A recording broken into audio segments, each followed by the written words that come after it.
Hello दोस्तों, welcome to English for all. आज मैं आपको वर्चुअल मैसेज को ड्राफ्ट करना सिखाऊंगा। बहुत ही आसान होता है ये। और इस वीडियो को बिल्कुल ध्यान से देखो। इस वीडियो के बाद आपके फुल मार्क्स आएंगे, कोई भी डाउट नहीं रहेगा। तो चलिए शुरू करते हैं। सबसे पहले मैं आपको बताता हूँ कि वर्चुअल मैसेज होता क्या है। देखिए, मुझे कोई मैसेज देना है आपको तो मैं दो तरह से दे सकता हूँ। एक तो मैं आपके पास आऊंगा और आपसे कहूंगा, जैसे मान लो मुझे कहना है कि शाम 5 बजे हवेली पर मिलना, तो मैं आपसे आकर कहूंगा कि 5 बजे हवेली पर मिलना शाम को। और दूसरा तरीका यह है कि मैं आपको व्हाट्सएप कर दूंगा, या आपको फेसबुक पर मैसेज कर दूंगा, टेक्स्ट मैसेज कर दूंगा, या फोन करके कहूंगा कि शाम 5 बजे हवेली पर मिलना। तो जो दूसरा वाला तरीका है ना, वो वर्चुअल है। वर्चुअल मैसेज में आप फिजिकली दूर होते हो। दोस्तों, अब मैं आपको फॉर्मेट के बारे में बता देता हूँ। अभी बहुत सारी बातें करेंगे, लेकिन पहले हम लोग फॉर्मेट को देख लेते हैं। सबसे पहले तो आपको डेट लिखनी है। डेट के नीचे आप लिखेंगे टाइम को। उसके नीचे आप उस इंसान का नाम लिखेंगे जिसके लिए वो मैसेज है। उसके बाद आपने मैसेज को लिखना है। दोस्तों, जो मैसेज आप लिखोगे ना, मैसेज की जो बॉडी होगी वो 3 से 4 लाइन्स की होगी। मैक्सिमम 4 लाइन्स लिखना है, इससे ज्यादा लिखना ही नहीं है आपने। अगर 4 लाइन से ज्यादा लिखोगे तो फिर आपके मार्क्स कटने शुरू हो जाएंगे ओवर राइटिंग की वजह से। तो कोशिश करना है कि 3 लाइन्स के अंदर अंदर अपने मैसेज को खत्म कर दो। और फिर लास्ट में उस इंसान का नाम आएगा जो मैसेज को सेंड कर रहा है। मैं अभी कुछ सैंपल्स भी दिखाऊंगा आपको, एकदम क्लियर हो जाएगा एक एक बात। लेकिन उससे पहले कुछ मेन पॉइंट्स हैं जो आपको बताना चाहता हूँ, और ये पॉइंट्स आप ध्यान में रखेंगे जब आप वर्चुअल मैसेज को लिखेंगे। दोस्तों, सिर्फ और सिर्फ इंपॉर्टेंट बातों को ही मेंशन करना है आपने। अगर आप सब कुछ लिख दोगे तो काफी बड़ा हो जाएगा, इसलिए शॉर्ट में लिखो। इंपॉर्टेंट इंपॉर्टेंट बातों को ही लिखो। कोई भी इंफॉर्मेशन अपने पास से नहीं लिखनी है आपने। अगर हवेली पर बुलाया है तो इतना ही लिखो, ये मत लिखना कि हवेली पर क्यों बुलाया है। ग्रामर सही होनी चाहिए आपकी। इनडायरेक्ट स्पीच का यूज करना। मैसेज की लैंग्वेज बहुत ही सिंपल होनी चाहिए, और मैसेज में कोई भी एब्रिविएशंस यानी शॉर्ट फॉर्म्स का यूज नहीं होना चाहिए। मैसेज में फ्रेंडली और पोलाइट होना चाहिए। चलिए अब कुछ सैंपल्स आप लोगों को दिखा देता हूँ जिससे बात अच्छे से समझ में आ जाए। दोस्तों, एक कन्वर्सेशन आपकी स्क्रीन के ऊपर आएगी, और ये कन्वर्सेशन हुई है अमृता से। अमृता कौन है? अमृता है सुराजीत की बहन। तो सुराजीत के लिए मैसेज है। सुराजीत घर पर नहीं था तो अमृता ने फोन उठाया होगा और सुराजीत के लिए एक मैसेज आया होगा। तो उसने क्या बात करी है अभी हम देखते हैं। तो शेखर नाम के एक बंदे ने फोन कराया और नंबर कंफर्म कराए। अमृता कहती है कि हाँ, यही नंबर है, क्या मैं जान सकती हूँ कि कौन बोल रहा है? शेखर कहता है कि मेरा नाम शेखर है और मैं सुराजीत से बात करना चाहता हूँ। मैं सुराजीत का फ्रेंड हूँ IHM गोवा से। अमृता कहती है कि मैं उसकी सिस्टर बात कर रही हूँ। सुराजीत अभी घर पर नहीं है, तो क्या आप थोड़ी देर में कॉल कर सकते हैं? शेखर कहता है कि मैं थोड़ा सा बिजी होऊंगा। एक्चुअली बात क्या है कि मेरी प्लेसमेंट लग गई है, मुझे जॉब मिल गई है होटल मुंबई में, और मुझे होटल को इमीडिएटली ज्वाइन करना पड़ेगा। तो मैं भी बिजी हूँ सारी फॉर्मेलिटीज को कंप्लीट करने में। यह खबर मैं अपने दोस्त सुराजीत को देना चाहता था। क्या आप ये खबर सुराजीत तक पहुंचा देंगी? मेरा मैसेज डिलीवर कर देंगी? सुराजीत को यह भी बता देना कि जब मुझे नया नंबर मिलेगा ना, तो मैं उसको फौरन दे दूंगा। जैसे ही नया नंबर मिलेगा तभी उसको दे दूंगा। अमृता कहती है ठीक है, मैं बता दूंगी, बाय, ऑल द बेस्ट। अब देखिए, अमृता को अपने ऑफिस में जाना है तो वो सुराजीत का वेट तो नहीं कर सकती, लेकिन उसको मैसेज भी डिलीवर करना है सुराजीत को। तो अमृता क्या करती है, एक नोट लिख देती है सुराजीत के लिए। अब आपको इस मैसेज को ड्राफ्ट करना है। जो कन्वर्सेशन हुई है ना, इस कन्वर्सेशन को आपको एक नोट बनाना है, एक मैसेज को ड्राफ्ट करना है। मैसेज को इसीलिए ड्राफ्ट किया जाता है, मान लो आपको बाहर जाना है किसी काम से, आप बिजी हो और आपको मैसेज भी डिलीवर करना है, तो आप एक पेपर पर लिख दो, मैसेज को ड्राफ्ट कर दो, नोट बना दो एक, और या तो डेस्क पर रख दो या किसी ऐसी जगह पर रख दो जहां से वो पढ़ लिया जाए। तो चलिए ड्राफ्ट करते हैं इसका मैसेज। सबसे पहले तो आप एक बॉक्स बना दो, मैसेज को लिखो उसमें, ठीक है? और फिर एक लाइन छोड़कर डेट डाल दो। 13 अगस्त 2021 मैंने डेट डाल दी, और टाइम डाल दिया 9:10। उसके बाद एक लाइन को छोड़ दो। लाइन को छोड़ने के बाद आपको उसका नाम लिखना है जिसके लिए वो मैसेज है। तो मैसेज सुराजीत के लिए था, तो सुराजीत का नाम हमने लिख दिया। अब सुराजीत का नाम लिखने के बाद आप एक लाइन को और छोड़ो, और फिर जो मैसेज है ना वो लिखो।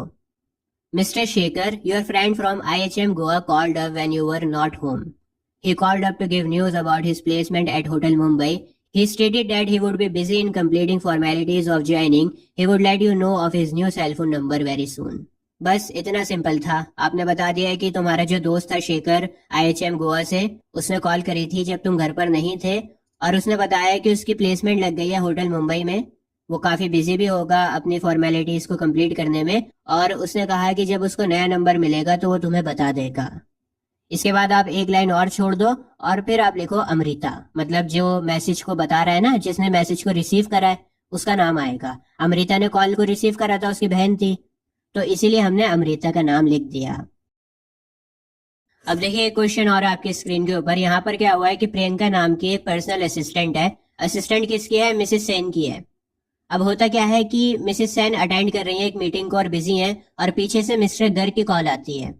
मिस्टर गर्ग प्रियंका से बात करते हैं, और प्रियंका से बात करते हुए वो कुछ बातें बताते हैं प्रियंका को, और प्रियंका क्या करती है, उसके पास में एक कागज रखा हुआ था, उसके ऊपर वो लिख देती है, मेन पॉइंट्स को लिख देती है ताकि वो भूल ना जाए। कई बार होता है ना आपके साथ भी, कोई आपको बात बता रहा होता है और फोन पर कहता है कि मेरी बात को नोट कर लो, तो आपके पास जो भी कागज होता है ना उस पर आप लिख देते हो मेन बात को, ताकि आप भूल ना जाओ।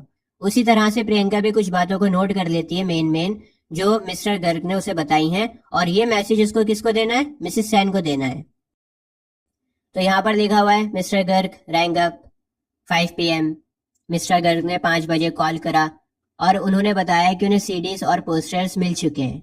मिस्टर गर्ग कल आ रहे हैं मिसेस सेन को थैंक यू बोलने के लिए और पर्सनली उनको हैंड ओवर करने के लिए चेक। जो उनको सीडीज और पोस्टर्स रिसीव हुए ना उसका पैसा देंगे पर्सनली चेक के थ्रू। तो ये है मैसेज, और इस मैसेज को आपको ड्राफ्ट करना है। अब देखिए सबसे पहले आपने बॉक्स बनाया, मैसेज को लिखा और फिर आपने डेट को लिख दिया। मैंने डेट डाली 25 जनवरी 2022।